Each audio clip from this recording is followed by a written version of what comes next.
Dear Papa Dudut, kung gaya lang sana ng teleserye ang love life ko ay baka sa dulo ay happy ending din ang ma-experience ko.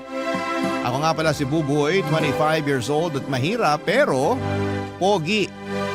Anak ako ng isang family driver at naipasa ang trabaho ng tatay ko sa akin. Nang may stroke siya at kailangan ng kahalili sa pagdadrive sa kanyang mga amo. Dito na iikot ang kwento ko. Dahil sa pagiging driver ko ay nakilala ko si Yasi. Kaedad ko lamang siya ang nag-iisang anak ng mga amo ko.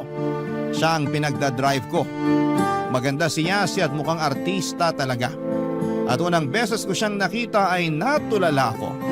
Para ko nakakita ng leading lady sa teleserye. Madalas siyang nakasuot ng makukulay at maiksing damit na bumabagay naman sa kanya.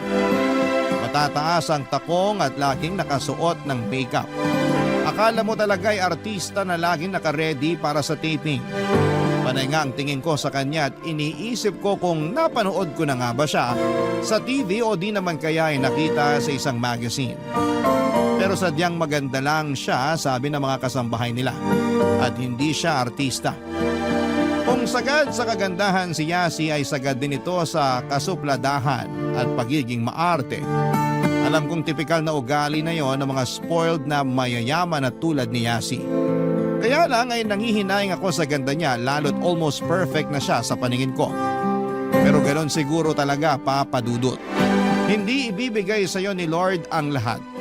Tulad ko, pogi lang ako pero mahirap lang at hindi rin naman ganong katalino. Paraan ito ni Lord para ipakita na pantay-pantay ang tingin niya sa lahat ng kanyang mga anak. Sa unang beses na pinag-drive ko si Yasi, nasampulan ako ng pagiging maarte at mataray niya. Hindi ko yon napaghandaan lalo't unang beses ko yon na ipinag-drive siya, Papa Dudut.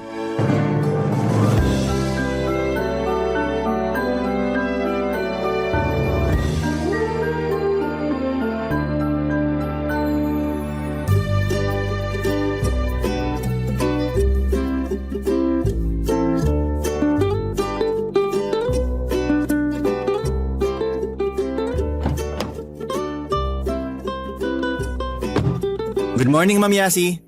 Aha. Saan po tayo ngayon? Sa office muna ni Mommy.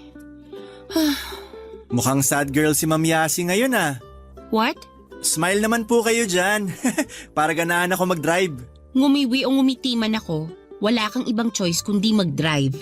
Now go! Drive! Sungit talaga. Malakas na naman siguro ang regla. What did you say? Sabi ko po, haharurot na sa office ng inyong mami. Mamaya rin ihatid mo ako sa rest house namin sa Tagaytay. I need to be there before dark. Nako, malilintikan tayo sa traffic niyan, ma'am. Biyernes pa naman. I don't care. Binabayaran ka namin para sumunod at hindi para magreklamo. Sinasabi ko lang po, ma'am. Baka kasi mainis ka kapag hindi na tayo makausad. You talk too much. Pwede bang sumunod ka na lang? Gosh, ang arte. Ikaw nga tong maarte. Anong binubulong-bulong mo dyan? Wala po. Sabi ko, ang ganda nyo. I know that. Kaya lang ang arte masyado. Why are you laughing? What's so funny? Wala ma'am. May naalala lang ako. Can we just go now? Drive na, dali! Okay po ma'am. Ay, wait lang ma'am. What? Tumatawag po kasi yung nanay ko. Okay lang bang sagutin? Just make it quick. Thank you ma'am. Hello, Nay? Hello anak, naiwan mo yung baon mo rito sa mesa. Ay nako, sabi ko na eh. Kaya pala magaan yung bag ko. Nasa trabaho ka na ba? Pwede ko namang ihatid dyan sa'yo ngayon habang sabay-sabay pa yung mga jeep na dumadaan dito sa atin. Mapapagod lang kayo, Nay. Hayaan nyo na. Kakainin ko na lang mamaya pagka uwi. Paalis na rin kasi kami ni Ma'am Yasi. Eh paano ka niyan? Anong kakainin mo? Didiskarte na lang mamaya. Marami namang karinderya sa tabi-tabi. Are you done na? Can we go? Nay, aalis na po kami. Tatawagan ko na lang kayo mamaya ha. Sige, mag-iingat kayo ha. Umuwi ka ng maaga mamaya para makasabay ka sa amin ng tatay mo sa hapunan. Gagawa ako ng gelatin na panghimagas. I'm losing my cool here. Nay, mamaya na tayo mag-usap. Naiinitan na si Ma'am Yasi eh.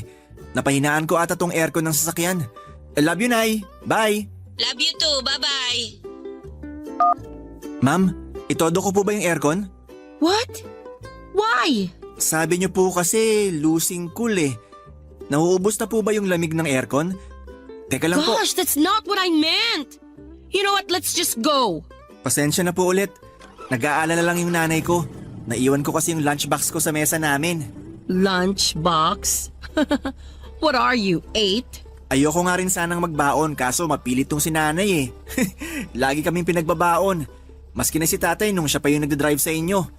Ang saya pa nga niya kapag nasimot namin yung laman ng lunchbox namin. So that's how your mom shows love? Through lunchboxes? That's kinda sweet. Alam niyo ma'am, dalasan yung pagngiti. Bagay sa inyo eh. Dalian mo na lang mag-drive. Pwede? Nabuhay na naman ng tigre. Ang sabi mo? Sabi ko po, ginisang tigre yung cravings ko ngayon. Ayon sa mga kwento ng kasambahay ni Yasi ay hindi raw siya totoong anak ng mga magulang niya. Inampon lamang daw siya dahil hindi magkaroon ng anak ang mga umampon sa kanya. Alam naman daw yon ni Yasi at bata pa lamang siya ay pinaliwanag na sa kanya ang sitwasyon nila. Mula raw noon ayon sa pinakamatandang kasambahay nila, nagbago na raw si Yasi.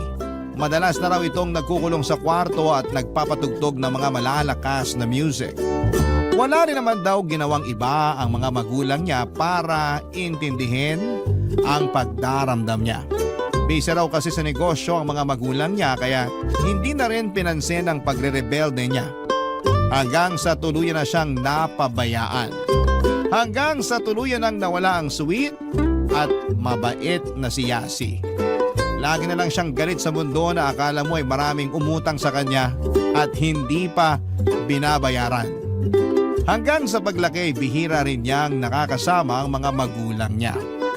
Ni kumain sa hapagkainan ay hindi nila magawa ng sabay. Lagi na lang mag-isang kumakain si Yasi sa bahay at kahit gaano pa kasarap ang ulam, hindi niya yon malasahan. Lagi nagtatanong kung kailan nga ba niya makakasalo ang mga magulang niya. Eto marahil ang dahilan kung bakit humaba ang pasensya ko kay Yasi kahit lagi niya akong sinusungitan at inaartehan. Hindi tulad ko ay lumaki siya sa tahanan na malawak nga pero kulang naman sa pagmamahalan. Kaya nung nalaman niyang pinagbabaon ako ng nanay ko ay nakaramdam siya ng kaunting kirot at nakita ko yon kahit ngumiti siya. Doon ako nakaramdam sa kanya ng awa. Hiling ko na lang sana na balang araw makasabay na rin niya ang mga magulang niya sa hapagkainan. O hindi ba? Tipikal na kwento sa teleserye ang buhay ni Yasi, Papa Dudut.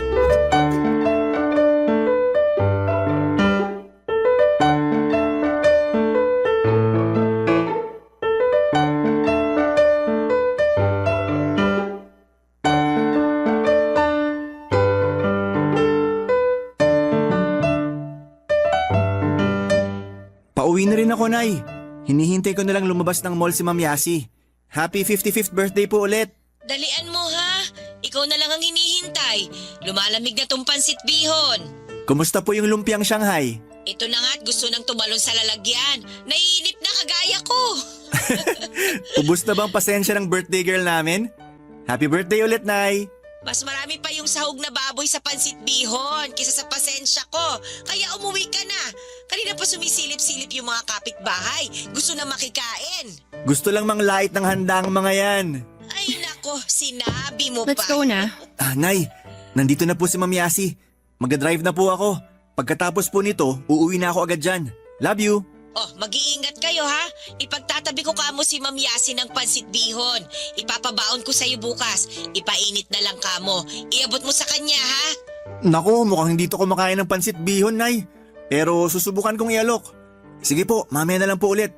Love you, Nay. Love you too. Sinend ko sa'yo yung address ng bahay ng friend ko.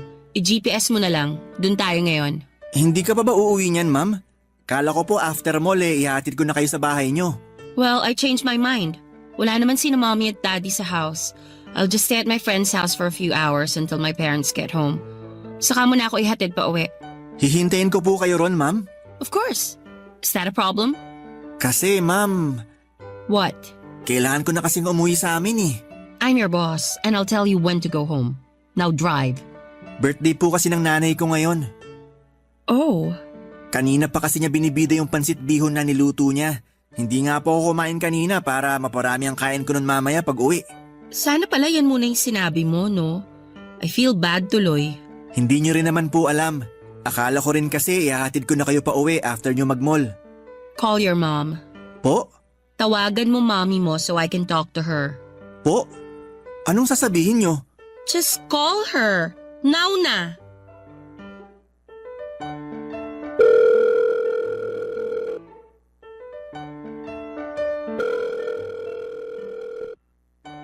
Hello, Buboy. Hello, Nay? Pauwi ka na ba, nak? Pinapasok ko na yung ibang kapitbahay natin. Abay, kanina pa nakatitig sa lumpia eh. Nay, kausapin daw po kayo ni Ma'am Yasi. Hello? Is this Buboy's mom? This is Yasi po. Ay, Ma'am Yasi! Magandang hapon po. Ay, ano po ba yun? Sabi ni Buboy, it's your birthday daw po. Opo, ma'am. Hinihintay ko na nga lang po siyang umuwi rito pagkahatid po sa inyo para makasabay na siyang kumanta ng happy birthday sa akin. Can I come? Ha? Inimbitahan ng sarili? I'm not talking to you. Gusto niyo po ba talagang pumunta, ma'am? Naku, maliit lang po kasi itong bahay namin eh. Masikip at saka mainit pa. Baka po hindi niyo makayanan. It's okay po. Gusto ko lang maki-birthday. So, can I come? Papadudot lihim akong napangiti nang nag-volunteer si Yasi na pumunta sa birthday ng nanay ko. Pagkatapos ng usapan nila ay inabot na sa akin ni Yasi ang cellphone ko pabalik. Sinabi niyang imbitado na raw siya sa birthday ng nanay ko. Akala ko nga dediretso muna kami sa bahay ng friend niya bago kami pumunta sa bahay. Pero sinabi niyang i-cancel na lang daw namin ang pagpunta sa friend ko. Mas mahalaga raw ang birthday ng nanay ko. Lihim akong kinilig noon at parang sa teleserye, yung tipong umaamo na yung tigring leading lady. Ganon ang feeling. Napangiti ako ng palihim pero nahuli rin niya ako. Tinanong niya kung bakit ako ngumingiti. Nagsinungaling ako, papadudot, at sinabing na-excite lamang ako makauwi ng bahay para makakain na ng pansit bihon. Tumango lamang siya at saka nilabas ang mga pinamili niyang gamit sa mall. Nang maipit kami sa traffic ay pinapili niya ako sa mga bag na binili niya kung alin daw yung sa tingin ko ay magugustuhan ng nanay ko. Regalo na lang daw niya. Tumanggi ako at sinabing hindi na kailangan. Pero mapilit siya at nahiya akong tanggihan yon, lalo't mahal ang mga bag na binili niya, papadudot. Hindi naman sanay si nanay na gumamit ng mamahaling bag. Sapat na nga sa kanya yung eco bag sa mga grocery. Yun lang naman ang kinokolekta niya kasama ng mga supot na galing sa palengke. Nang hindi ako makapili kaagad ay si Ma'am Yasin ang nag-decide sa bag na ibibigay niya. Nalaman kong ang bag na balak niyang ibigay kay nanay ang siyang pinakamahal sa lahat ng nabili niya. Hay, nagkapuso na sa wakas ang tigring leading lady sa kwento ko. Barangay Love Stories. Barangay Love Stories. Dinala ko nga si Yasi sa bahay namin, panayang sorry habang naglalakad kami sa eskinita, lalo't alam kong hindi siya sanay dumaan sa mga ganon. Panayang tinginan ng mga tambay sa kanto. Pati mga tindera sa sari-sari store ay napasilip nang dumaan kami ni Yasi. Akala nila ay may taping ng teleserye at si Yasi ang bida. Sumunod nga rin ang mga bata sa amin dahil akala talaga nila ay artista si Yasi. Sabi nga nila malaki raw ang pagkakahawig ni Yasi kay Jillian Ward. Naniwala naman ako at proud na proud ako noon habang inaalalayan si Yasi papunta sa bahay namin. Wala naman ako naging problema sa kanya at akala ko nga ay mag-iinarte siya at matatakot na tumapak sa maruming daanan namin. Pero tahimik lamang niyang binabaybay ang daan patungo sa bahay namin. Ako pa nga tong panayang sorry sa bawat lubak na madadaanan niya. Sinabi niyang huwag ko siyang intindihin dahil ayos lamang siya. Nang makarating kami sa bahay ay napatitig muna si Yasi sa kabuuan ng labas ng bahay namin. Wala naman akong nakitang panguhusga sa kanya, Papa Dudut. Inaya ko na siyang pumasok na lalo't nakita ko nang sumilip si nanay mula sa bintana. Ang tamis ng ngiti ni nanay nang makita si Yasi. Samantalang guminit naman ang mga kapitbahay namin na naki-birthday. Nahiyang dumikit kay Yasi. Nahihiya sila na kahit laylayan ng bestida ni Yasi ay madikit sa kanilang hita. Ganon kaganda si Yasi. May intimidate ka talaga sa itsura niya. Pero nung time na yon ay parang ka-level ko lamang siya. Nawala bigla ang arte at kasungitan niya. Nakipagbeso pa nga siya kay nanay na mula pa ang pisngi ni nanay dala ng hiya sa ginawang pagbeso ni Yasi, Papa Dudut.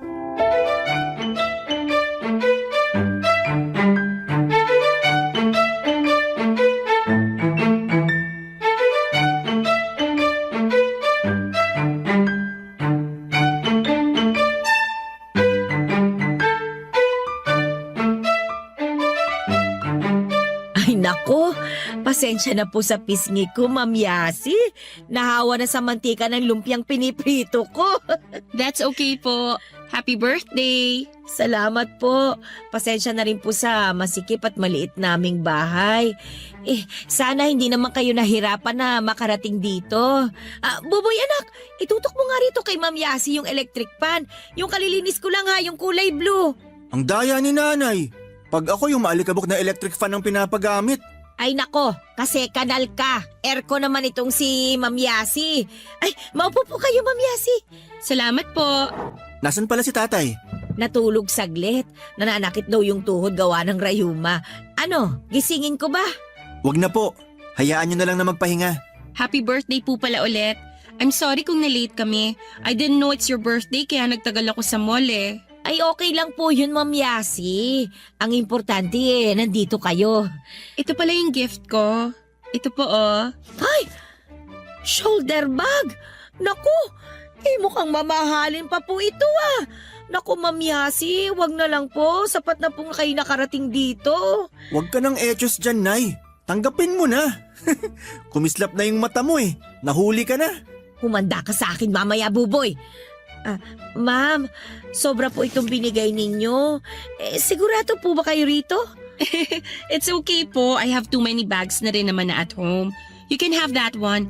It's actually my favorite among the 5 bags I bought today. Ano raw? Maganda raw yung bag. Do you eat brown noodles with small pork and small vegetables, ma'am? Brown noodles? Yung pansit bihon. Nay, di na kailangan Inglesin yun.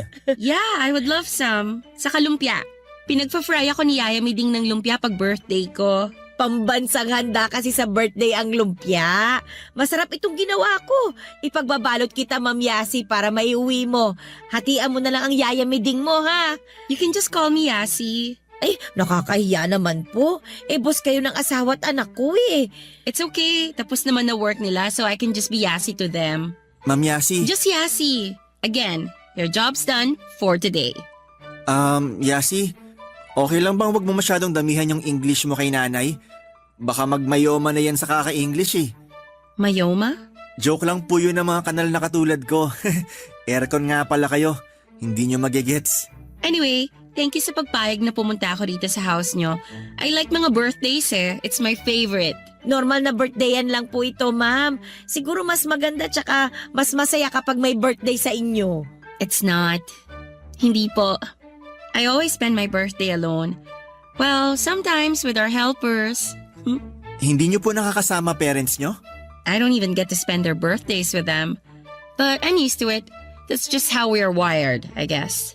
Buboy, bakit may wire? Nay naman, panira ng moment. Hindi ko nga naintindihan eh. Ay, hayaan nyo Yasi.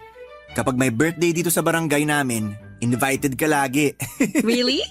Ay, joke lang yon. Pero gusto mo talaga maki-birthday dito sa amin? I would love to. Sabi ko nga, birthdays are my favorite. Nakita ko nga ang saya sa mga mata ni Yasi habang sinasabi ang huling linya niyang yon, Papa Dudut. Hindi man namin naiintindihan ang buo ang mga sinasabi niya dahil English. Pero sapat nang maintindihan namin sa kanyang mukha na totoong masaya siya. Yun marahil ang unang beses na nakita ko siyang ganon kasaya. Naglagay si nanay ng pansit bihon, lumpiang Shanghai, pritong manok at kaldereta sa paper plate. Nagulat nga si Yasi dahil pinagsama-sama ni nanay ang mga pagkain sa isang plato. Tapos, inabutan din siya ni nanay ng pink na gelatin na maraming pasas sa ibabaw. Yun ang unang beses na nakatikim si Yasi noon. Natuwa siya. Nakatatlong gelatin siya ng gabing yon. Nakikanta rin siya sa video kaya tuwang-tuwa sa kanya ang mga kapitbahay namin. Maski ako ay natutuwa habang pinagmamasdan siyang nakikisama sa mga katulad namin. Ni sa hinagap ay hindi ko naisip na makakasama ko sa ganong pagkakataon si Yasi. Alas 9 na noon ng gabi nang magpahatid na si Yasi pauwi sa bahay nila. Maaga pa kasi ang flight niya. Nagpaalam na ito sa lahat ng mga tao sa bahay at saka niyakap ng mahigpit si nanay. Doon ko nakita na parang nangungulila talaga si Yasi sa pagmamahal ng isang ina o ng isang magulang. Pagkatapos noon ay inalalayan ko na siyang makalabas ng bahay. Papasok na sana kami ng kotse nang bigla niyang makita ang nagbebenta ng fishball at ibang street food. Agad niya akong hinila patungo doon. Gusto raw niyang matikman ang mga yon. Napangiti na naman ako. Tipikal na pangyayari yon sa isang teleserye kung saan ang mayamang leading lady ay kakain ng street food. At bilang leading man na galing naman sa hirap, ako ang guide niya sa magandang experience na yon. Maraming kinuha si Yasi at nang makontento na siya, ay naupo kami sa gilid para ubusin yon, Papa Dudut. Doon na rin napakwento si Yasi tungkol sa buhay niya.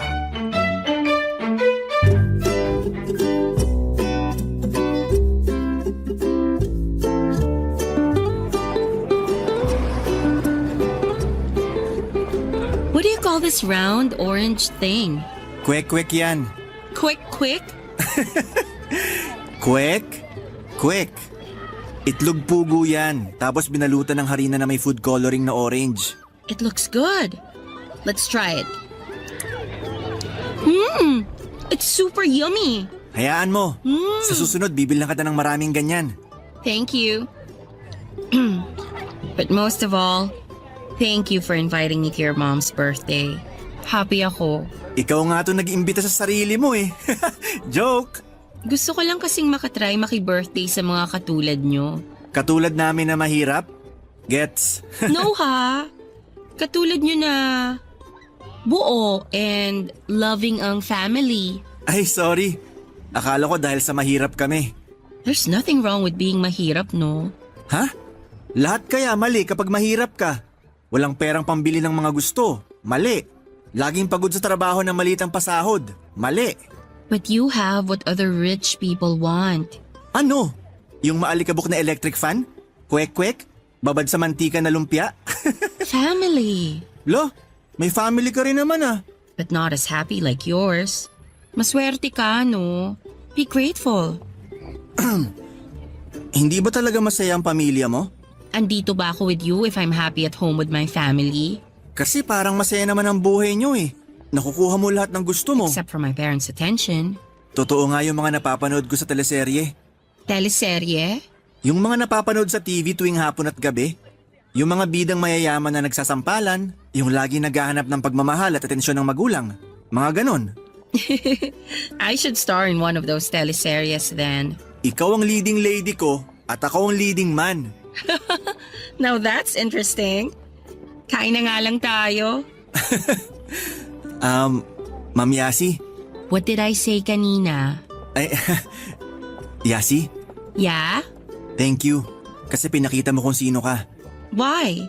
What do you mean? Hindi lang talaga ako makapaniwala na mas makikilala pa kita ng ganito. Ang saya nyo kasama.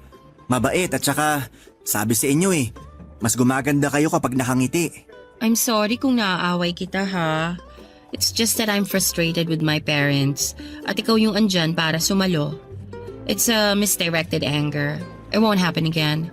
Naiintindihan na kita kung bakit ka ganun sa akin dati. Pero hindi ko pa rin maintindihan karamihan ng English mo eh. Kaya sana tipirin mo naman kasi nahihilo na ako sa pag-intindi. I'm sorry. Okay, para sa'yo, I'll speak more Tagalog. I'll try. Para sa kwek. See? I can be kanal too. Ako kaya, kailan magiging aircon? Don't be an aircon. You're already perfect as a kanal. Did I use the joke right? Hindi ko rin alam. Hindi mo naman kasi tinipid yung English mo eh. Oops. I'll try harder na. Please have patience sa akin. Pasalamat ka, maganda ka. I heard that. Sige nga, anong sabi ko? You said I'm maganda. Totoo naman kasi. And thank you for that. You are pogi. Etyoserang aircon. Ubusin mo na yung kwek-kwek so I can hatid-hatid you home.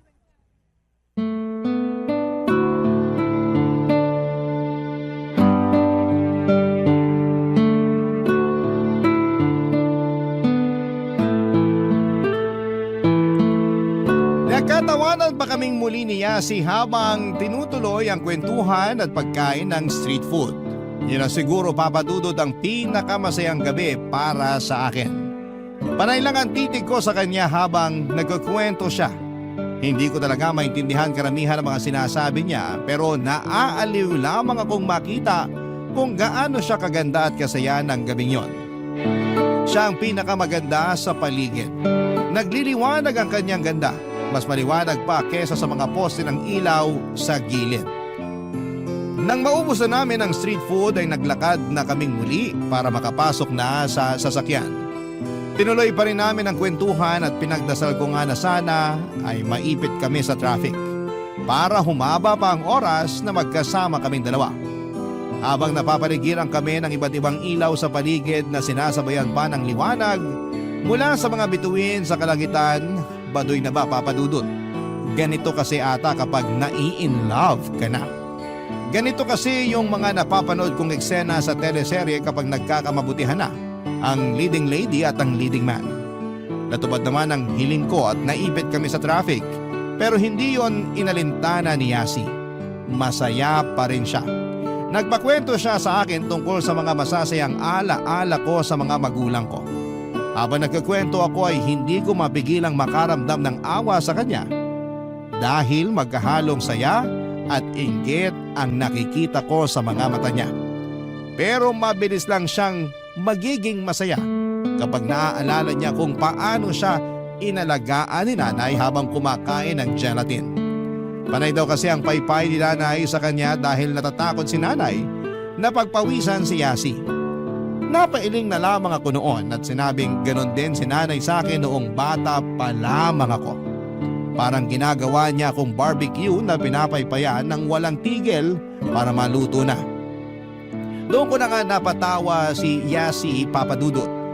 Muli na naman akong napatingin sa kanya at napakaganda talaga ng leading lady ko kapag totoong masaya siya. Sana'y palagi na lang ganon. Sana'y palagi na lang siyang masaya. Barangay Love Stories. Barangay Love Stories. Naging close na kami ni Yasi at hindi na niya hinayaan na tawagin ko siyang ma'am. Madalas na niya akong nakakasama kahit saan siya pumunta.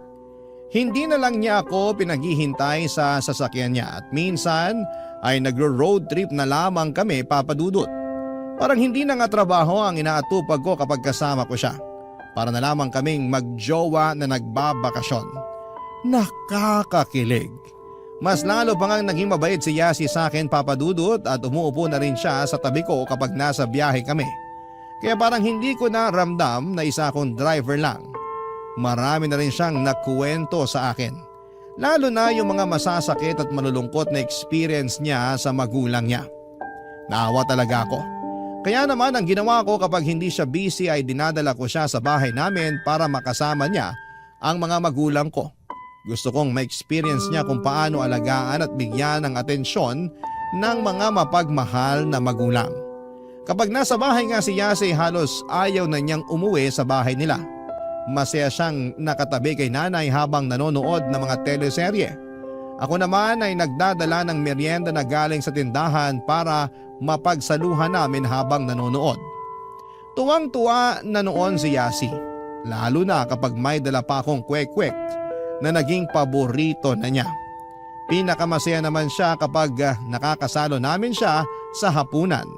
Kahit ano pa ang ulam namin, napaparami ang kain niya lalo't napapasarap din ang kwentuhan habang nasa hapagkainan.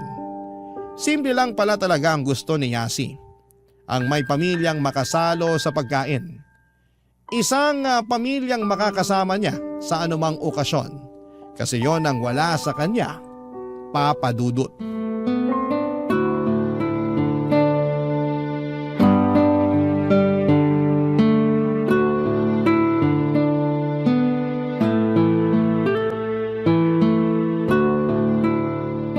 What will happen kaya sa teleserye na winawatch namin ng nanay mo, no? Will the leading lady and leading man end up together? Happily ever after kaya? Huling 2 linggo na pala yun, no? Ang bilis. Parang kailan lang tinatarayan ng leading lady yung leading man niya. Parang kailan lang magkababata lang sila na nagra-run sila sa farm. Tapos nagagalit yung nanay ng leading lady kapag nakikipaglaro siya sa leading man kasi mahirap lang si leading man. But that didn't stop them. They make laban for their relationship. Ginalit tuloy nila yung matapobreng nanay ng leading lady. Ayun, pinatapon sa Amerika yung leading lady. The evil mother even offered a huge sum of money to the leading man, no? Para tigil-tigil na niya si leading lady. Hindi tigil-tigil. Tigilan yung tamang salita para riyan. Oh, I'm sorry. You know naman may dila. Not sanay pa rin sa Tagalog but I've improved a lot, no? Diba? Ang laking improvement. Naiintindihan ka na nga ni nanay eh. Tapos si tatay hindi na nagtutulog-tulugan para lang maiwasang sagutin yung mga tanong mo na puro English. Nakaka-proud ka. I'm really happy kasi my Tagalog is getting better. Thank you, ha? Nako, wala yun. Ikaw pa ba? Ako pa ba? Nginig-nginig pa? Nanginginig pa. Alright. Yasi, Yeah? may gusto sana akong sabihin sa'yo eh. What is it? Nahihiya ako eh. Oh, don't be. Ako lang to. Kasi Oh, wait. Bakit? Tumatawag na ba ang mami mo? No, but my boyfriend is. May boyfriend ka pala? Hindi ko alam. Yeah, but most of the time I feel like I don't have a boyfriend at all. He's just like my parents. Di ako binibigyan ng time and attention. Yun lang. Unlike you. Ha? Lagi mo akong binibigyan ng attention and you always put up with me. You're better than my boyfriend. You're better than my parents. English? Anong ibig mong sabihin? All I want to say is... Buboy? No, I can't. I'm sorry, I just can't. Anong you can't? Pwede yan. Ano yun? Sabihin mo sa akin. Kahit English pa yan, iintindihin ko. I'm falling for you. But it's wrong. We can't be together because... Langit ka at lupa ako. Kanal ka, aircon ako. Iwan mo na siya. Ako na lang ang mahalin mo. Tayo naman kasi ang bagay eh. Promise, hindi kita gaganunin. It's not that easy. Pero ano? our parents already arranged our marriage. Ikakasal na kami next year. Pero hindi siya ang para sa'yo. But his family is good for our business. Paano na tayo? Tumakas na lang kaya tayo. They can find us. Wala tayong matatakbuhan. We just have to accept that it's too painful I can't even say it. Na hanggang ganito na lang tayo. Magmamahala na lang sa malayo. If only kanal din ako. O kaya ako naman yung aircon. So paano na tayo? Is this our last night together? Baka naman pwedeng huling 2 linggo na lang. Extended? Due to public demand. I love how you make me laugh. I love you. I love you too, Buboy. You just don't know how much you Uy, mean to me. Buboy! You're the Anak! best part of my day, Buboy. Buboy! Yasi. Anak, gising! Yasi. Gising! Yasi! Asan si Yasi? Ano nangyayari? Pinadala na ba siya sa Amerika? Ay, nananaginip ka na naman. Paano yung tawag mo dun sa boss mo? Panaginip lang? Ay, oo. bumangon ka na riyan at malilate ka na sa trabaho mo. Huwag mong kalilimutan ng lunchbox mo sa mesa, ha? Baka maiwan mo na naman. Gigisingin ko lang ang tatay mo para makasabay na sa atin na mag-almusal. Bumangon ka na riyan, ha? Napakamot na lamang ako sa ulo, Papa Dudut. Isang panaginip lang palang lahat. Napailing na lamang ako dahil nabitin ako sa eksena. Magsasabi na sana ng I love you si Yasi sa akin pero natabla pa ng panggigising ni nanay. Abangan ko na lang tuloy sa susunod na panaginip. Pero kung hindi man ako dalawing muli ni Yasi sa panaginip, pwede ko namang ulitin na lamang ang madalas kong ginagawa. Ang magpantasya ng malateleseryeng love story para sa aming dalawa. Madalas ko yung ginagawa sa tuwing hinihintay ko si Yasi na matapos sa pagsha-shopping niya sa mall o kaya ay sa pakikipag-maritesan sa mga kaibigan niya. Iyon ang pangpatay ko ng oras. Ang magpantasya ng mga pag-asa na may pag-asa kaming dalawa kahit kanal ako at aircon siya. Sa ganong paraan ay parang naitatawid ko sa posible ang hindi pwedeng mangyari. Kahit sa pantasya at panaginip lang maging kaming dalawa, kahit sa pantasya at panaginip lang ay makita niya rin ako hindi bilang isang driver kundi bilang isang leading man sa totoong buhay. Nagayos na ako noon at sinabayan na sa pag-almusal ang mga magulang ko. Sinumbong pa ako ni nanay sa tatay ko tungkol sa panaginip ko kay Yasi. Kinantsawan lang ako ni tatay pero malaman ang payo niya sa akin. Sinabi niyang dapat alam ko kung saan ako lulugar para hindi ako masaktan. Sabi ko, panaginip at pantasya lang naman yon. Pero umiling si tatay at sinabing pwede raw doon magsimulang masaktan ang puso ko. Hindi na ako umimik noon at saka tinapos na ang almusal ko at nagpaalam na sa mga magulang ko. Excited na akong masilayang muli ang kagandahan ng boss kong si Yasi. Nai-imagine ko na naman kung gaano siya kaganda sa mga makukulay at maiiksi niyang damit na tineternohan niya ng mataas na takong at make-up. Kahit lagi niya akong tinatarayan at inaardihan, para sa akin ay siya pa rin ang leading lady na gusto kong ipaglaban.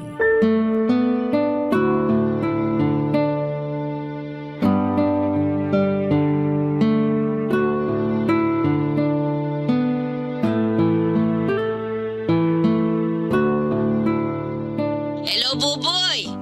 Naiwan mo na naman ang baon mo rito sa mesa. Naku, sorry Nay. Nagmamadali na kasi ako eh. Baka maipit ako sa traffic. Baka nagmamadali ka kasi gusto mo na kagad makita ang leading lady mo na si Ma'am Yasi. Uy, hindi ah. Professional lang ako. Ayoko nalilate sa trabaho. Mama mo!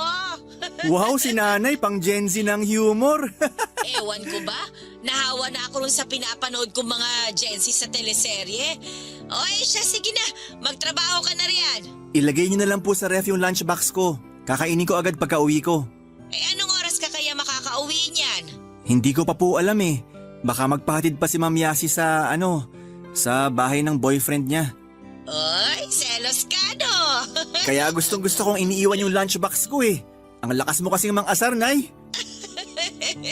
Alam mo namang sa ganitong paraan lang ako naglalambing sa'yo bukod sa mga pabaon ko eh. Oy, siya, sige na. Hihintayin ka namin ng tatay mo mamaya ha.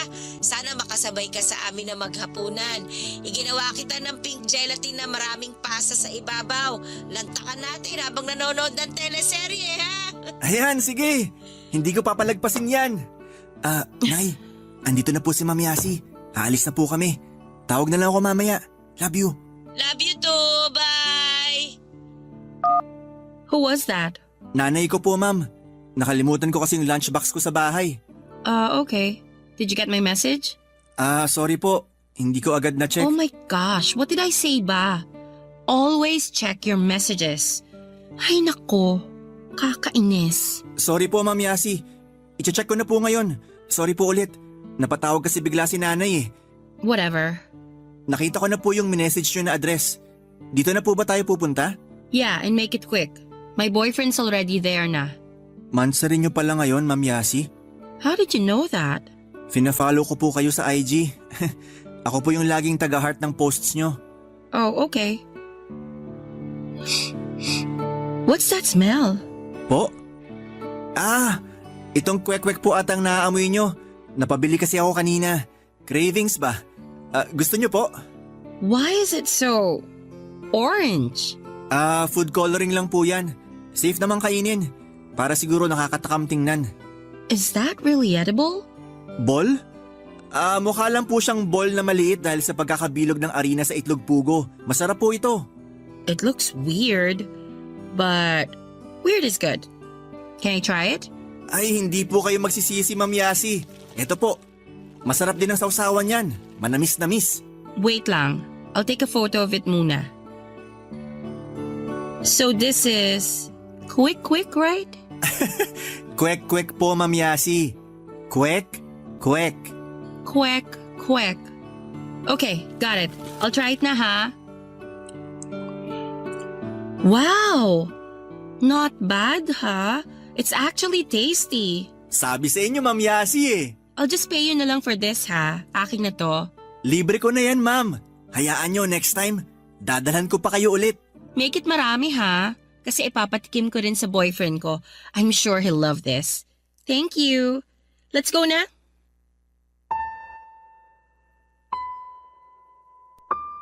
Pinagmamasdan ko si Yasi sa rearview mirror habang masayang nilalantakan ng kwek-kwek na binili ko. Kahit papaano ay may natupad sa pantasya ko ang mapakain ang leading lady ko ng kwek-kwek. Kahit yun lang masaya na ako. Alam ko naman na sa realidad ay hindi na yon madaragdagan pa dahil meron na siyang ibang mahal at nagmamahal sa kanya. Tinigil ko na muna ang pagpapantasya at nag-focus na lamang sa present time kung saan ay masaya siya habang ka-video call ang boyfriend niya at binibida ang kwek-kwek na bigay ko sa kanya.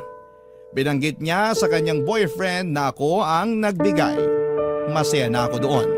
Kahit papaano napasali na ako sa mundo niya kahit isang eksena lang. Kahit extra lang ako sa buhay niyang maala-teleserye ang datingan. Sa pantasya ko kasi ay siya ang leading lady ko at ako ang leading man. Pero sa realidad, siya ang leading lady at ako naman ang driver niyang sunod-sunuran. At OTW na siya sa totoong leading man niya. Kung gaya lang sana ng teleseryang love life ko ay baka sa dulo ay happy ending din ang ma-experience ko. Sa dulo ay mukha pa rin namang teleseryang love life ko. Yun nga lang, hindi ako ang ka-happy ending ng leading lady na pangarap ko. Pero hindi roon nagtatapos ang kwento ko dahil may book 2 ng love life ko, Papa Dudut. Makikilala ko na rin ang totoong leading lady ko, ang babaeng tinakda ng direktor na magpapasaya sa akin hindi lang sa pantasya kundi pati na rin sa totoong buhay. Hihintayin ko lang yon. Mangyayari din yon. Maraming salamat nga pala sa pakikinig sa aking kwento. Sana'y mapakinggan namin ito ng nanay ko sa Spotify dahil ito ang paborito naming libangan tuwing umuuwi ako ng bahay. Muli ay maraming salamat po sa inyo. Ang inyong kapuso at kabarangay forever, Buboy. Dear Papa Dudut, kumusta po kayo? Sana ay palagi kayong nasa mabuting kalagayan. Ako po si Danilo, 42 years old at taon-taon ay naging panata ko na ang magbigay ng aginaldo at regalo sa mga dating kapitbahay ko sa Quezon City, kung saan ako lumaki.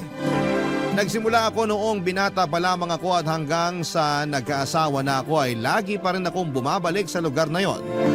Dahil para sa akin ay sobrang importante ng mga taong nakatira doon. Masarap sa pakiramdam na isa ako sa mga nagbibigay ngiti sa mga bata tuwing Kapaskuhan.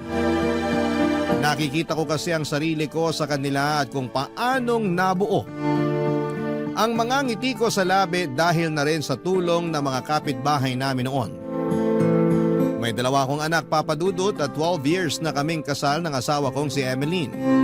Nagtatrabaho naman bilang manager sa Australia.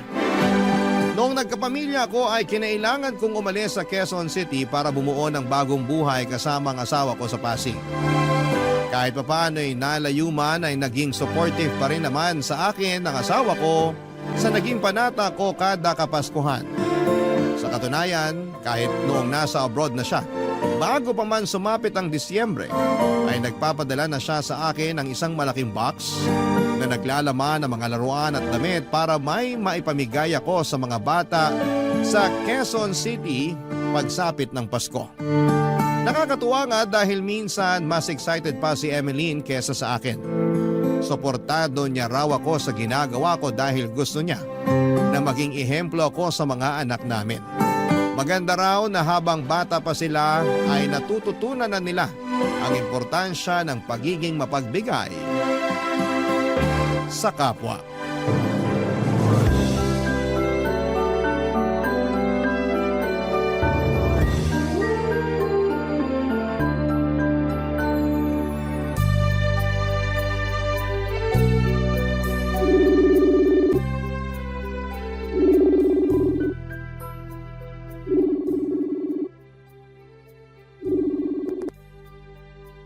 Hello?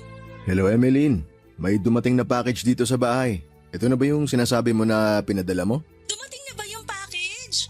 Ang bilis ah! Oo, yan nga yun. Mga laruan, damit at libro yan. Pwedeng panregalo sa mga batang binibisita mo sa QC tuwing Pasko. Ang aga mo naman yata magpadala ngayon. September pa lang ah. Mas mabuti na yung maaga kesa naman nung nakaraang taon. Akala ko hindi na aabot sa Pasko yung package ko kasi na-delay. Inagaan ko na this year para hindi na magka-aberya.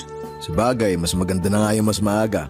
Kapag may extra pa ako, magpapadala uli ako ng isa pang box. Baka sakaling umabot pa. Ang dami na nito.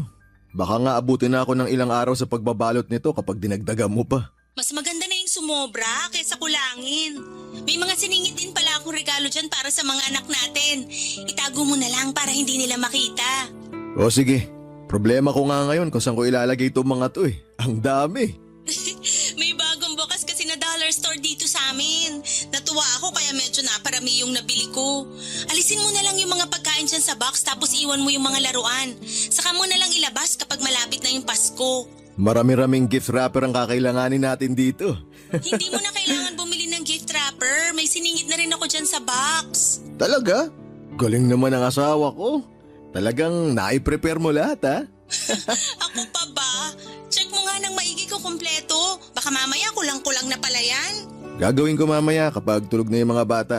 Baka makita nila yung regalo nila eh. Hindi na sila masurprise sa Pasko. Anong oras na ba dyan? 5:00 pa lang ng hapon dito. Ganun ba? 8:00 na ng gabi dito eh. Matutulog na ako maya-maya kasi maaga papasok ko bukas. Kumain ka na ba? Oo, kumain na ako. Nagluto ako ng roast chicken kanina. Wow, sarap naman. Huwag kang mag-alala, matitikman mo rin naman yun pag uwi ko. Ipagluluto ko kayo ng mga anak natin. Kailan naman yan? Next year pa.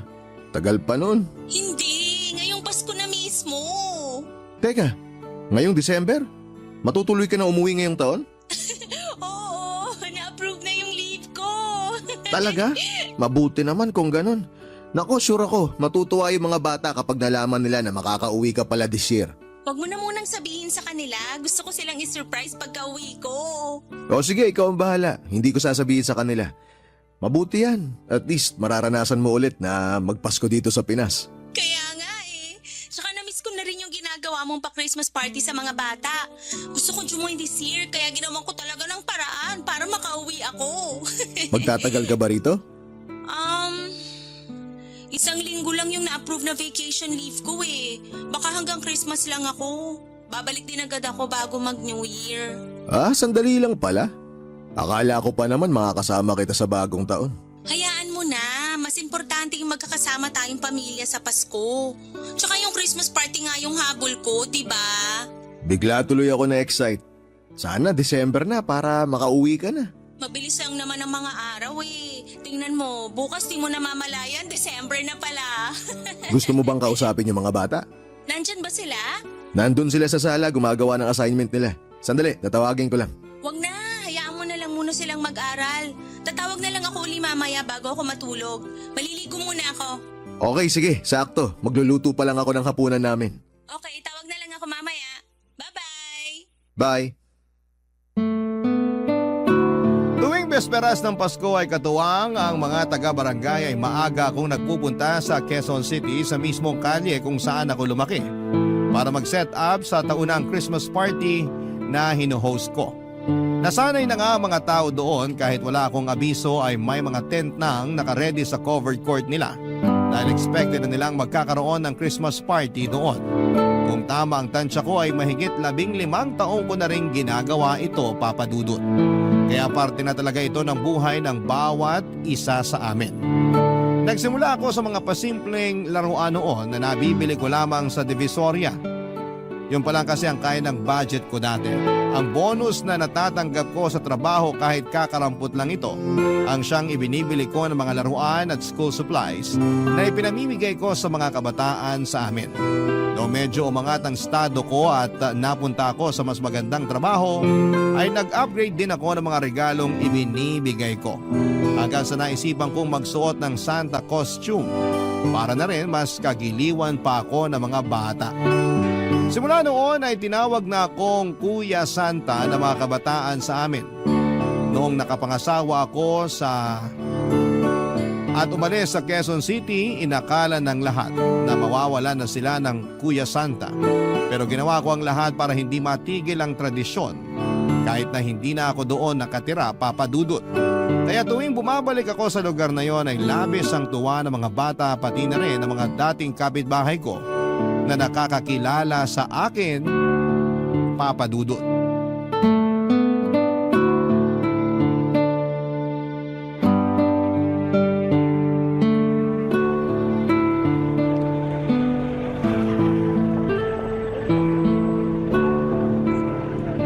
Dito na ba yun?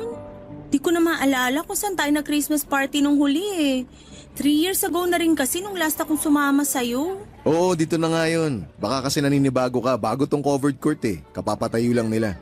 Nag-request na ako sa barangay na dito natin idaos yung mga Christmas party natin kada taon. Ang dami na palang nagbago rito. In fairness maraming in-improve tong lugar nyo. Kaya nga eh. Malayong malayo na kumpara nung kabataan ko. Ibang-iba na itsura. Nakakalungkot tuloy kasi hanggang sa alaala ko na lang makikita yung dating lugar na kinalakihan ko. Hindi naman maiiwasan yan. Ang mundo, constant na nagbabago, kaya maganda yung gumagawa tayo ng memories oras-oras para kahit papano. Magbago man, may magandang alaala tayo mula sa nakaraan. Katulad ngayon, tong Christmas party na gagawin natin para sa mga bata, memory na naman to na hindi natin makakalimutan. Tama ka. Magandang core memory din to para sa mga anak natin. Malay natin, sila ang magtuloy nito paglaki nila, di ba? Teka, nasa na pala yung mga anak mong yun? Ayun, pagkababa ng sasakyan, nakipaglaro agad. Nakita nila yung mga kalaro nila last year. Nakakatuwa naman, may mga kaibigan na pala sila rito. Danilo, ikaw na ba yan? Ay naku, ikaw nga! Magandang araw po, Chang Miling. Halika nga rito, payakap nga. Ang taba-taba mo na. Mahilig kasi ako sa pagluluto ngayon eh, kaya medyo napabayaan na yung katawan ko sa kusina. Kasama ko nga po pala asawa ko, Chang Miling, si Emeline. Magandang araw po. Ay sus, si Emeline na pala ito. Hindi na kita nakilala. Halika, yakapin din kita. Kamusta po kayo? Eto, mabuti naman. Malakas pa rin kahit tumatanda na. Dito ka na ba ulit sa Pilipinas? Hindi po, nagbabakasyon lang po ako. Aalis din siya bago mag-New Year, Chang. 1 linggo lang daw siya magbabakasyon dito. Hindi ka magbabagong taon dito? Hindi po pinapili ako sa trabaho kung Christmas o New Year. Christmas na lang yung pinili ko para makasama ako rito sa Christmas party ngayon. Di rin kasi pwedeng iwan yung trabaho ko kahit holiday. Ay ganun ba? Ay kailan ka pa dumating? Nung makalawa pa po. Namiss mo siguro ang Pasko rito sa Pinas, ano? Opo, sobra. Ibang-ibang Pasko dito kaysa sa Australia. Mas masaya kaya rito. Ay, Chang, kanino pala pwede magpatulong para ma-set up na natin tong lugar para sa Christmas party natin mamayang hapon? Sandali, magpapatawag ako ng tanod sa barangay. Ano bang kailangan gawin? Magde-decorate po muna kami ni Emeline, pero yung sound system, Chang, patulong kami na ikabit. Okay, sige. Pupunta ako dun sa barangay para magtawag ng tulong. Marami-rami din kasi itong regalo na dinala namin, Chang. Maraming inuwing pasalubong si Emeline eh. Opo, marami rin po akong dalang pasalubong para sa inyo. Talaga? Naku, salamat. Kaninang umaga ko pa talaga kayo inaabangan eh. Alam nyo ba na makailang beses na akong nagpabalik-balik dito para tignan kung nandito na kayo? Hindi po ba kayo nabisuhan ni Danilo? Naku, Danilo, dapat nag-a-update ka kay Chang Miling. Wala namang cellphone si Chang Miling, kaya hindi ko rin siya makontak. Wala. Dapat binilan mo. Paano na kung may emergency? Paano kanya tatawagan? Tanong mo kay Chang kung bakit wala siyang cellphone. Ay naku, ayoko. Hindi ako marunong yan. Binigyan ako ni Danilo ng cellphone pero ibinalik ko rin. Natatakot akong gumalaw ng ganyan. Baka kung ano pang mapindot ko. Paano kayo nakokontak ni Danilo kapag may binibigay siya sa inyo? Yung kapitbahay namin ang tinitext niya. Minsan siya na mismong nagpupunta rito para dalawin ako. Medyo naging madalang na ngayong taon kasi lumalaki na rin ang mga anak niyo. Masyado na itong busy sa buhay. Kailangan niyo pong aralin kung paano gumamit ng cellphone para makatawag kayo kapag may kailangan kayo. Naku, wag na. Mahina na ang mga mata ko para sa ganyan. Huwag mo na siyang pilitin. Ako nga di ko napilit na mag-cellphone si Chang Miling eh. Tara na, mag-setup na tayo. Nandyan na yung mga bata oh. Nakaamoy na agad sila. O sige, sasaglit lang ako sa barangay para magtawag ng tanod. Sige po, balik po kayo agad.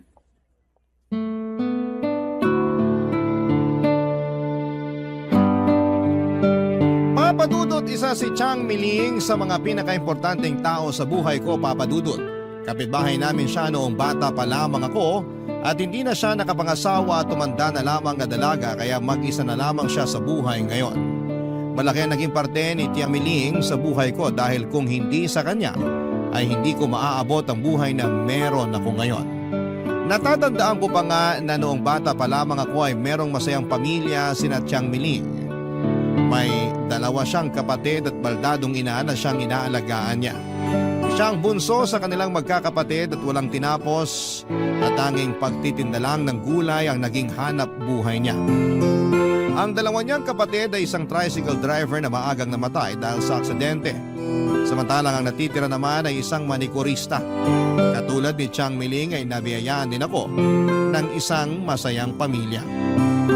May isa akong nakababatang kapatid at ang mga magulang ko ay walang permanenteng trabaho at nakadepende ang hanap buhay nila kung saan may pera. Mahirap lang din ang buhay namin noon, Papa Dudut. Ang totoo niyan, kaming lahat na magkakapitbahay sa kalye namin. Lahat kami ay hikahos at nakaasa lamang sa isang kahig isang tukang buhay. Kaya naman kung sino sa amin ang nabibiyayaan ng pera o pagkain ay lagi nilang sinishare ang mga blessing nilang yon. Walang madamot sa lugar namin. Lahat kami ay mapagbigay. Lahat kami ay nagtutulungan. Kaya naman sa kabila ng hirap ng buhay ay masasabi kong masaya kami sa kalye namin dahil mapagbigay ang mga tao doon. Pero ang masaya at tahimik naming buhay ay nagbago noong isang trahedya, Papa Dudut, ang nangyari sa lugar namin. Barangay Love Stories. Barangay Love Stories. Pangangalakal ang unang trabahong pinasok ko. 10 years old lamang ako noon. Masaya na ako noon na nakakabili ako ng isang dilata para lang may maulam kami. Sobrang proud ako noon sa sarili ko kasi kahit papaano ay nakakatulong ako sa mga magulang ko. Katulad ng sinabi ko ay mahirap man ang buhay noon ay masaya ako sa naging takbo ng kabataan ko. Tuwing naaalala ko nga ang panahon namin ay hindi ko maiwasang mapangiti na lamang. Nakakamiss kasi yung time noon na pagkatapos ng klase namin ay puno ang kalsada namin ng mga batang naglalaro. Mula sa tago-taguan, habulan, tumbang preso at kung ano-ano pa. Lahat na yata ng larong pangkalsada ay nalaro namin noon. Sa kabilang kanto naman ay nagkukumpulan ang mga nanay sa isang sari-sari store at nagkwekwentuhan tungkol sa buhay-buhay. Katabi nila ang tindera ng mga inihaw na ang suki ay ang mga manginginom sa amin. Pagsapit naman ng dilim ay tawanan naman ang maririnig mo mula sa mga kalalakihang nag-iinuman sa mismong daanan. Kapag narinig mo na ang mga tawanan yon, ibig sabihin ay kailangan mo nang umuwi dahil gabi na at nakakain na ng hapunan ng karamihan. Ang mga alaalang yon ang bumuo sa pagkabata ko. Pero ang lahat ng masasayang alaala sa nakaraan ay natabunan dahil sa isang pangyayari na siyang nagpabago ng lahat. Hating gabi na noon at mahimbing nang natutulog ang lahat ng isang apoy ang sumiklab sa isa sa mga kabahayan. Walang nakapansin sa sunog kaya mabilis itong kumalat. Wala akong masyadong memorya sa mga nangyari noong araw na yon, Papa Dudut. Sa sobrang bilis ng mga pangyayari, ang naaalala ko na lamang ay nung oras na nasa ospital na ako.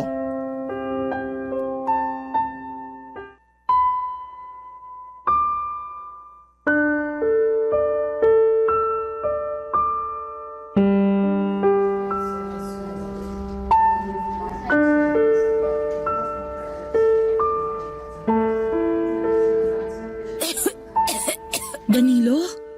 Naku, salamat sa Diyos, kising ka na. Anong nararamdaman mo ngayon?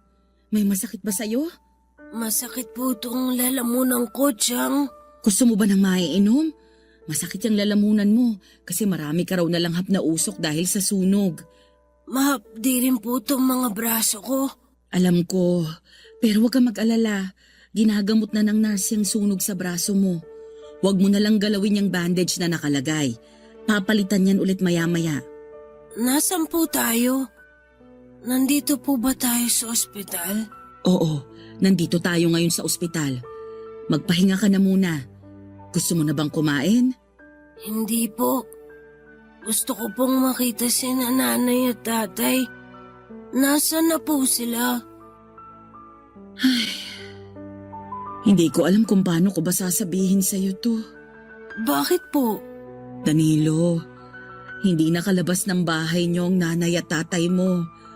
Nakulong sila sa loob ng nasusunog ninyong bahay. Po? Pero paano po nangyari yun?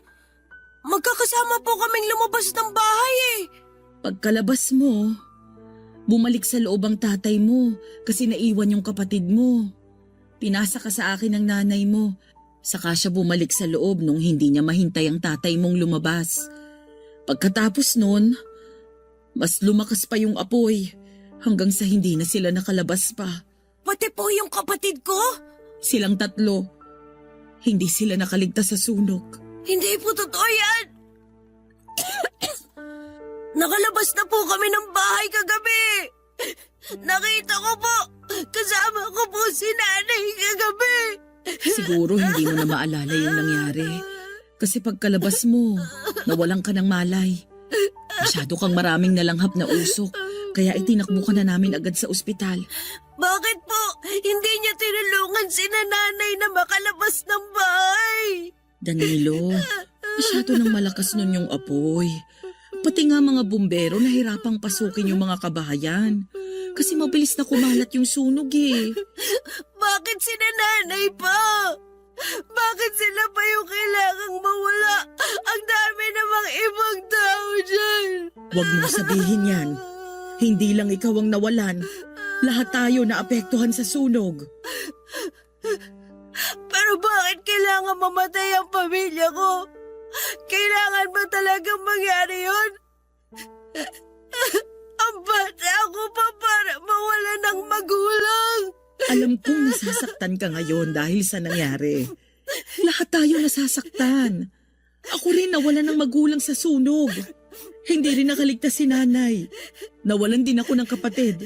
Yung ate ko, sinubukan niyang iligtas si nanay. Pati siya nadamay. Danilo, marami tayong nawalan. At wala sino man ang may gusto sa nangyaring yun. Hindi ko alam kung anong rason kung bakit tayo yung binigyan ng ganito kabigat na problema. Pero hindi magandang ipasa sa iba yung pinagdadaanan natin. Kailanman, hindi magandang ihiling na sana sa iba na lang nangyari ang nangyari sa atin. Hindi ko lang pong matanggap na wala na ang pamilya ko. Sana namatay na lang din ako. Sana hindi lang din ako nakaligtas. Danilo, naiintindihan kita sa nararamdaman mo ngayon. Pareho tayo ng kinatatayuan. Pero imbis na hilinging namatay ka na rin, magpasalamat ka na nakaligtas ka. Para saan pa po na naligtas pa ako kung wala na akong pamilya ngayon? Nandito pa naman ako. Pwede mo akong ituring na pamilya. Hindi ba't noon pa man? Pamilya na ang turingan nating lahat? Lahat tayong magkakapit-bahay, sabay-sabay tayong babangon. Lahat tayo, maghihilahan pataas para makabawi sa trahedyang to. Nawalan tayo ng kadugo, pero hindi tayo nawalan ng pamilya. Yan ang lagi mong tatandaan. Naiintindihan mo ba yon? Opo. O sige, pumangon ka na dyan para makakain ka na. Subukan mong kumain kahit masakit ang lalamunan mo. Maya-maya may titingin ulit sa'yo. Kung wala ng problema, baka pauwiin din tayo ngayong araw. Sige po. Sana po makalabas na tayo. Gusto ko na pong umalis dito. Kung gusto mong makalabas dito sa lalong madaling panahon, kumain ka na. Halika, tutulungan kitang bumangon dyan.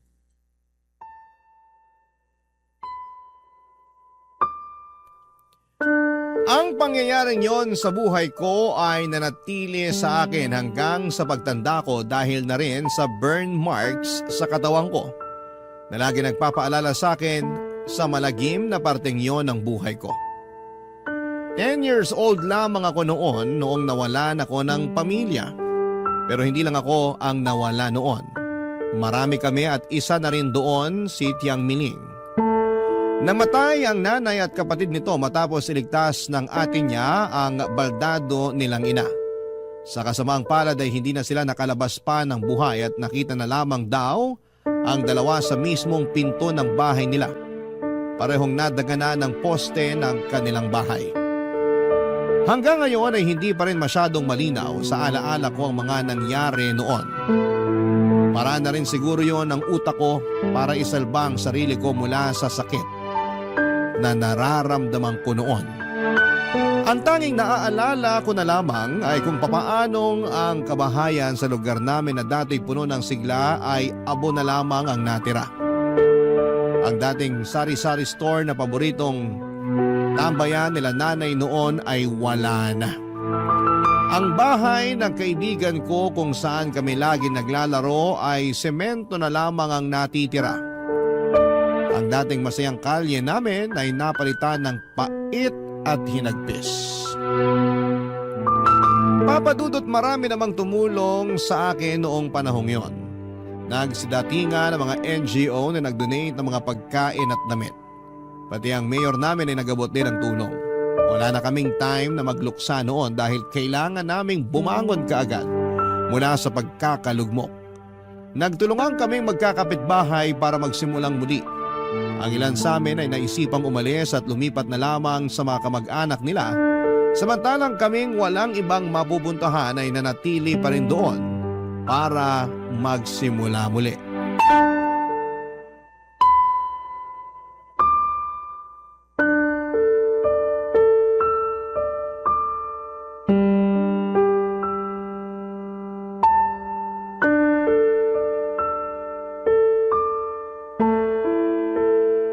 O Danilo, bakit hindi mo pa ginagalaw yung pagkain mo?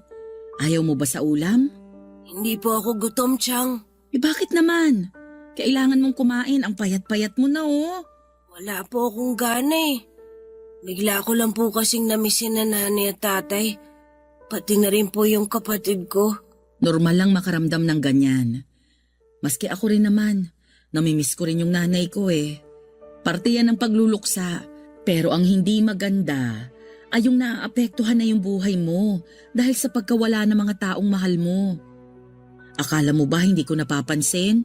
Napakonti-konti na lang yung kinakain mo? Minsan nahuhuli din kitang tulala, walang imik. Nasaan na yung dating Danilo na makulit at madaldal? Hindi lang po kasi maalis sa isip ko yung tanong kung bakit ako lang yung natira sa pamilya namin. Hindi ko rin alam ang sagot dyan. Pero alam ko na mabait kang bata at karapat dapat ang pangalawang buhay na ipinataw sa iyo ng Panginoon. Hindi mo responsibilidad yung nangyari. Hindi mo makukontrol yung buhay ng mga tao sa paligid mo. Nandito ka, buhay na buhay, dahil iniligtas ka ng mga magulang mo. Siguro, yun yung rason kung bakit ka pa nabuhay. Nandito ka kasi gusto ng mga magulang mo na mabuhay ka pa ng matagal. Paano niya po nagagawa yun? Nagagawa ang alin? Maging masaya. Kahit na pati kayo namatayan din. Hindi ko po kayo nakitang umiyak. Hindi ko po kayo nakitang naging malungkot. Kung inaakala mong hindi ako malungkot, nagkakamali ka. Nagluluksa rin ako ngayon kahit na ilang buwan na yung lumipas. Pero sa ibang paraan nga lang. Kapag ipinaramdam ko kasi sa'yo na malungkot ako, di dalawa na tayong malungkot niyan. Kailangan kong maging matatag. Kasi kung hindi ko gagawin yun, wala kang pagkukunan ng lakas. Gabi-gabi kapag tulog ka na, kapag wala ng tao, umiiyak din ako. Iniiyakan ko yung mga bagay na pinagsisisihan ko. Yung mga bagay na hindi ko nagawa.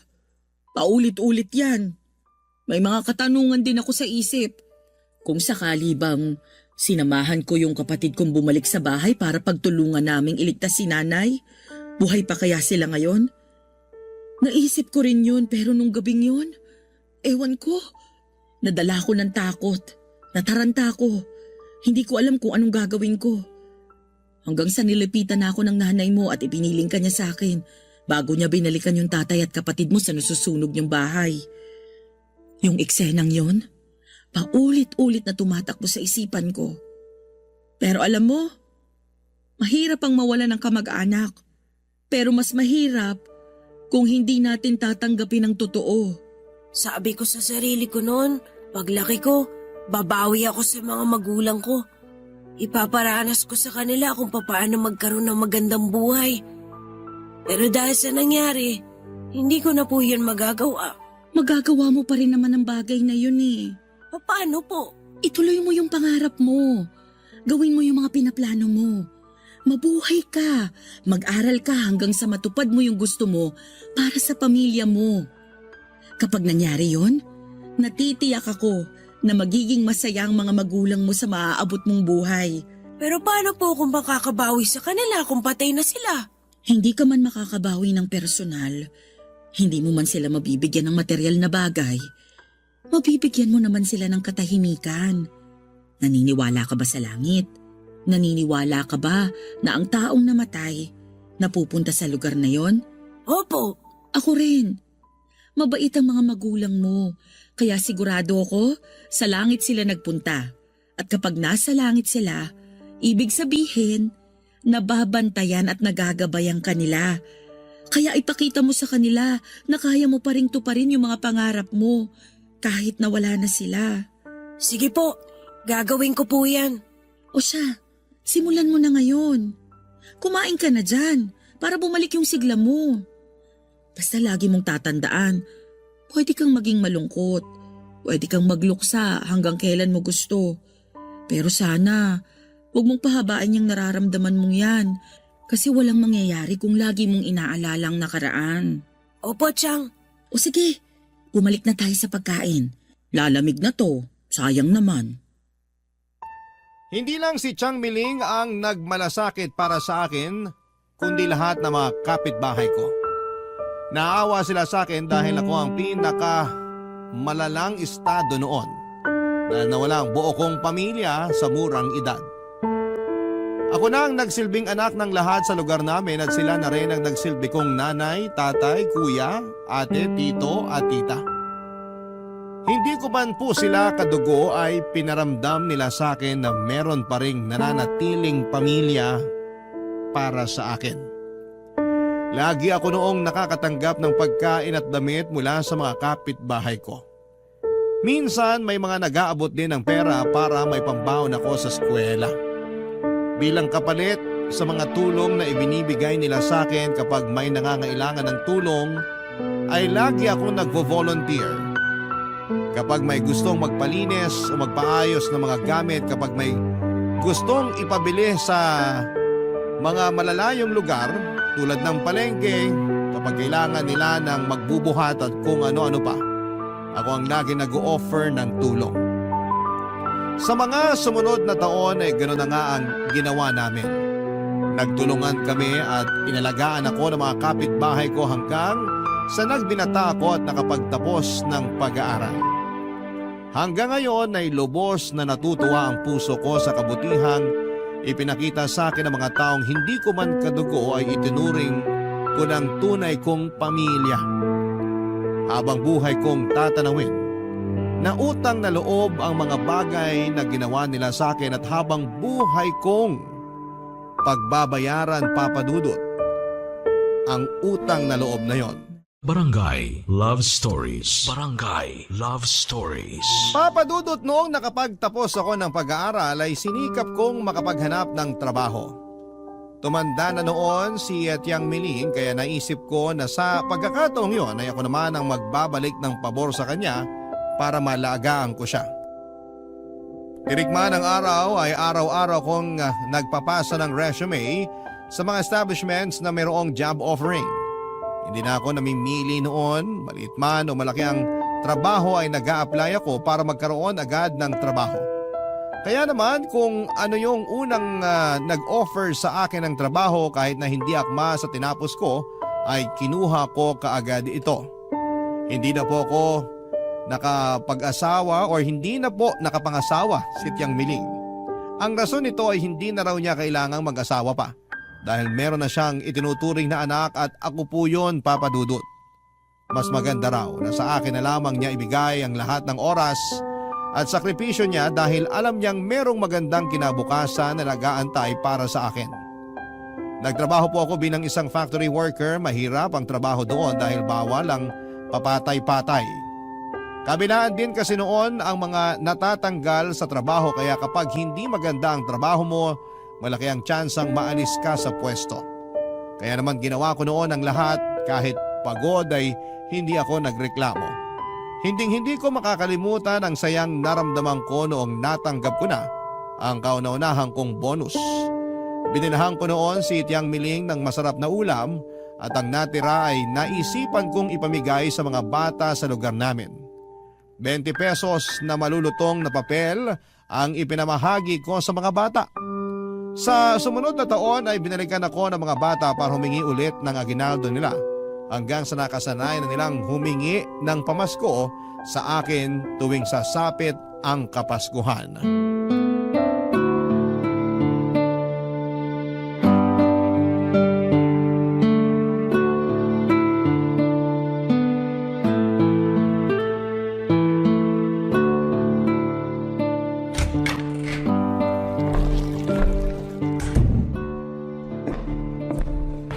Chang?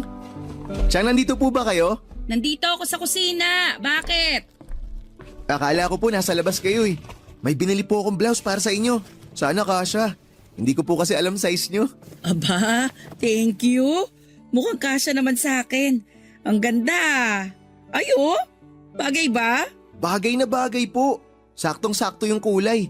Mas nagliliwanag yung mukha nyo. Dapat pala, dilawang lagi yung isuot eh. Anong meron? Bakit bigla kang napabili ng blouse para sa akin? Natanggap ko na po kasi yung Christmas bonus ko. Kaya naisip ko na bigyan kayo ng maagang regalo. Tsaka Chang, bumili rin ako ng school supplies at ilang mga laruan para sa mga batang mamamas ko ngayong taon. Diyan mo lahat ginamit yung bonus mo? Opo, sigurado ako Chang matutuwa yung mga bata nito. Dapat nagtira ka naman ng para sa'yo. Okay lang po, masaya na ako na makitang masaya yung mga batang pagbibigyan ko nito. O naku, ikaw talaga. Kahit kailan, ibang tao pa rin talaga ang lagi mong inuuna. Manang-mana ka talaga sa nanay mo na sobrang bait. Gusto ko po kasing sorpresahin yung mga bata ngayon. Imbis na pera, naisip ko po na mamigay na lang ng regalo para naman meron silang mabubuksan sa Pasko. Ako kasi, hindi ko naranasang magbukas ng regalo tuwing Pasko eh. Kaya sa kanila ko na lang ipaparanas yun. Napakabuti talaga ng loob mo. Sana pagpalain ka pa ng Panginoon para marami ka pang batang mapasaya. Ang totoo po niyan, Chang. Mas napapasaya ko po yung batang Danilo dahil dito sa ginagawa ko. Dito na lang po kasi ako makakabawi sa pagkabata ko eh na maagang nasira. Na siyang dapat naman. Ang mahalaga, masaya ka dito sa ginagawa mo. Masaya naman po ako, Chang. Ang totoo po niyan, sobrang natutuwa nga po ako tuwing Pasko eh kasi ibang-iba yung saya kapag nakakapagbigay ka kesa yung ikaw yung nakakatanggap. Tinatanong nga sa akin ng mga kapitbahay natin kung tatakbo ka ba raw sa politika kaya ka taon-taon na namimigay ng aginaldo. Sabi ko sa kanila, sadyang mabait ka lang talaga. Naku, hindi ko naman po kailangan pumasok sa politika para makatulong eh. Sapat na po sa akin to. Hindi man malaki yung tulong na naibibigay ko, at least nakakatulong ako. Maliit man ang tingin mo dito sa ginagawa mo, pero para sa mga batang pinibigyan mo ng regalo, malaking bagay na to para sa kanila. Sana nga po, ganun yung nararamdaman nila. O ano ba yung binili mo? Patingin nga. Heto po, may mga pencil case, lapis, ballpen, tsaka notebook po. Siyempre, meron ding mga laruan, mga manika, baril-barilan. Gusto mo ba tulungan kitang magbalot ng mga yan? Sige po, Chang, para po mas mapabilis tayo. Pero bago natin gawin yan, may ipapakita po muna ako sa inyo. Ano yun? Meron po akong biniling damit para sa akin eh. Eto po oh, Ano yan? costume po ni Santa Claus. Mag-aala Santa po ako sa Pasko habang namimigay ng regalo sa mga bata. Ang payat-payat mo? Paano ka magiging Santa niyan? Malaking tao si Santa. Di ako po yung payatot na version. Tama nga yung sinabi ko. Ayaw mo talagang maging politiko kasi ang gusto mo pala, maging Santa Claus. Naisip-isip ko po kasi Chang, mas maganda eh. Kasi si Santa inaabangan. Natutuwa yung mga tao sa kanya. Nagbibigay siya ng saya at saka pag-asa sa mga tao. Kesa naman sa mga politiko na tao ang lumalapit sa kanila. Si Santa, siya mismo ang lumalapit sa mga tao. Tama nga naman. Naku, sigurado matutuwa ang mga bata niyan kasi magkakaroon sila ng Santa ngayong Pasko. Ako nga rin po excited na. O edi simulan na nating magbalot para maayos na natin yung ibibigay mong regalo. Sige po, pero Chang, pwede bang kumain po muna tayo? May binili akong ulam. O sige, nakapagsaing naman ako. Amin na yan at ipaghahain kita ng makakain. Salamat po. Hanggang sa naging tradisyon na nga po sa lugar namin ang palarong ginagawa ko at pamimigay ng regalo sa mga bata tuwing Pasko. Ginawa ko yon bilang balik na rin sa mga kapitbahay ko noon na nagtutulong-tulong para palakihin ako ng maayos. Pero noong nakapag-asawa na ako, Papa Dudut, ay kinailangan ko ring iwan ng lugar na nakagisnan ko. Minsan ay darating talaga tayo sa buhay natin kung kailan kailangan nating umalis para magkaroon tayo ng growth at mahirap bang iwan ang lugar na minahal ko. Ay kinakailangan kong gawin ito dahil tatapak na ako noon sa panibagong parte ng buhay ko. Sa Pasig po kami tumira ng asawa ko na si Emily. Doon na rin kami bumuo ng sarili naming pamilya. Nakwento ko sa asawa ko noon ang tungkol sa taunang Christmas party na ginagawa ko sa QC. Nagustuhan niya ang ideyang yon kaya pinilit niya akong ituloy ang ginagawa ko kahit nasa ibang lugar na kami. Kawawa rin daw kasi ang mga bata kapag bigla ko na lamang itinigil ang ginagawa ko. Kaya ang ginawa namin ay nagtulungan kami ni Emeline para may pagpatuloy ang tradisyong nasimulan ko. Sa mga sumunod na taon ay ginaya ko ni Emeline. Tuwing nakakatanggap siya ng bonus sa trabaho ay nagtatabi rin siya para may pandagdag sa pambili ng mga regalong ibinibigay namin sa mga bata. Noong nag-abroad siya ay siya na mismo ang nagpapadala ng mga regalo dahil marami raw mura at magagandang laruan na nabibili sa Australia. Ang problema nga lang, Papa Dudut, ay makalipas ang ilang taon. Dumating kami sa puntong kinailangan na naming tumigil sa ginagawa namin dahil tatapak na naman ulit kami sa panibagong yugto ng aming buhay.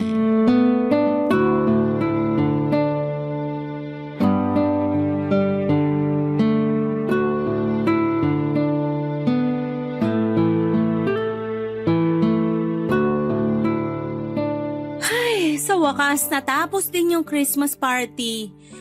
Grabe yung energy ng mga bata. Oo nga eh. Halatang tumatanda na tayo. Hindi na tayo makasabay sa kanila. Hindi talaga mauubusan ng lakas yung mga batang yan. Pinaghandaan nila tong araw na to eh. Kung sa bagay, once a year lang kung mangyari to kaya dapat lang talagang pinaghahandaan. Nakakatuwa nga eh. Kasi pati yung mga bata na hindi taga rito, dumayo rin para lang makilaro. Sikat na kasi ang pa-Christmas party mo. Kaya pati sa ibang lugar inaabangan ka. Mas lalo na ngayon na mga imported pa yung mga pinamimigay ninyo. Agawan sila sa mga tsokolate. Pati nga matatanda nakikipag-agawan rin. Wala na tuloy natira para sa akin. Naku, Chang, huwag kayong mag-alala. May tinabi akong isang bag ng chocolate para sa inyo. Sabi ni Danilo, paborito niyo yung chocolate na may peanut butter? Marami pa nun sa kotse. Talaga? Yun din yung pinilahan ko kanina habang namimigay kayo. May isang piraso naman akong nakuha kahit papaano. May nakatago talaga para sa inyo, Chang. Hindi lang isang piraso, kundi isang buong paper bag pa. Naku, sasakit na naman ang ngipin ko niyan. Okay lang yun, Chang. Wala namang kayong ngipin eh.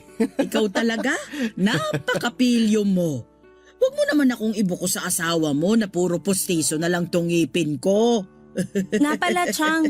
Ano pong plano nyo mamayang gabi? May kasama po ba kayo magno-Noche Buena? Meron. Doon ako kinakagawad. Inimbitahan nila akong kumain doon mamaya. Doon talaga siya kinakagawad nagpapasko at bagong taon. Ayaw niyang sumama sa akin eh. Ayaw daw niyang iwan yung bahay. Baka malooban daw kapag nakitang walang tao nagbabantay. Ganun ba? Ayaw nyo po bang sumama sa amin ngayon? Para naman makasama namin kayong mag-Noche Buena mamaya. Naku, wag na. Maaabala ko pa kayo sa paghatid sa akin pabalik. Ibibigay ko na sa inyo itong gabing to para sa inyong pamilya. Eto namang si Chang parang hindi pamilya. Ikaw na nga yung pamilya ko simula pagkabata ko, di ba? Kaya dapat kasama ka rin namin mamaya para buo tayo. Tsaka napaka-importante po ng gabing to para sa amin. Opo, Chang. Kaya kailangan samahan niyo kami ngayong gabi. Bakit? Ano bang meron mamayang gabi? Hay, ano, sasabihin ko na ba? Sasabihin ng alin? Chang, may ibabalita po sana kami sa inyo eh. Ano yun? Ikaw na magsabi, Emeline. Chang, baka ito na po yung huling Pasko namin dito. Ha? Bakit naman? Nilalakad ko na po kasi yung papel ni Danilo tsaka ng mga bata. Lilipat na po kaming pamilya sa Australia. Ano? Aalis na kayo rito sa Pinas? Mas marami pong opportunity doon kaysa dito eh. Kaya naisip namin ni Danilo na doon na lang manirahan para na rin sa future ng mga anak namin.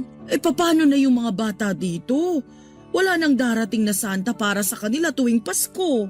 Bale, Chang, napag-usapan na po namin ni Emeline yan. May ikipag-coordinate na lang po kami dito sa barangay para sila na magpa-Christmas party kada Pasko. Magpapadala na lang po kami ng pera o regalo o kung ano man para maitawid yung tradisyon taon-taon. Naku, wag! Huwag kang magtitiwala sa mga tao rito. Yung ibibigay nyo sa kanila, mapupunta lang sa bulsa nila yan. Hindi nila yan gagamitin para sa mga bata. Naku, maniwala kayo sa akin. Hindi ka na nasanay sa kalakaran dito sa bansa natin?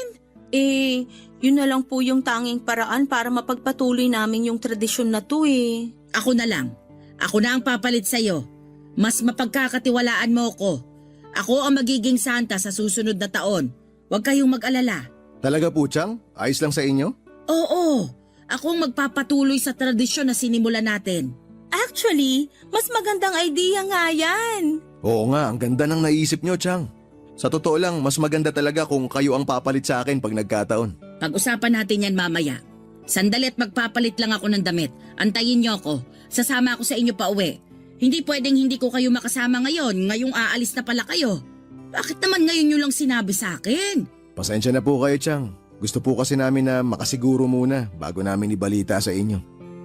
Ay, mamimiss ko kayo. Ako rin po, Chang. Sobrang mamimiss ko po kayo. O siya, sandali lang. Ayoko maiyak dito. Mamaya na lang tayo mag-iyakan. Magbibihis lang ako ng damit. Sandali lang ha. Sige po, hintayin ka po namin. Magliligpit po muna kami dito. Ngayon ay sa Australia na ako nakatira kasama ang buong pamilya ko, Papa Dudut. Tuwing namimiss ko ang Pilipinas ay lagi akong nakikinig sa inyong programa sa Barangay Love Stories para mapawi ang pagkalumbay ko. Kaya nga po naisipan ko ring sumulat sa inyong programa para ma-share ang kwento ko at baka sakaling marami ang ma-inspire at tularan ang ginawa ko noon. Nakakatuwa rin siguro kung meron ding ibang Kuya Santa sa iba pang lugar na patuloy na nagbibigay ng kasiyahan sa mga bata. Habang wala kami sa Pinas ay si Tiang Miling ang nagpatuloy sa tradisyon namin tuwing Pasko. Wala nang Kuya Santa nila pero nananatili naman si Lola Santa. Hindi rin namin pinabayaan si Chang kahit na nasa Australia na kami. Buwan-buwan ay nagpapadala ako ng pera sa kanya dahil katulad ng sinabi ko, ay habang buhay kong ibabalik ang utang na loob ko na nakuha ko mula sa kanya noong bata pa lamang ako. Nangako ako sa kanya na ako nang bahala sa kanya hanggang sa tumanda siya, kaya wala siyang dapat na ipag-alala. Sa ngayon, Papa Dudut, ay patuloy ang pag-iipon namin ni Emeline para mapagandaan ang bakasyon na gagawin namin one of these days. Nais namin itaon sa December ang bakasyon namin para naman maranasan ulit namin ang Pasko sa Pinas. Papa Dudut, maraming salamat po. Dito na po nagtatapos ang kwento ko, and happy holidays po sa inyong lahat at sana'y magkaroon kayo ng maayos at masayang selebrasyon ng Kapaskuhan. Mabuhay po kayo. Ang inyong forever, kapuso at kabarangay, Danilo.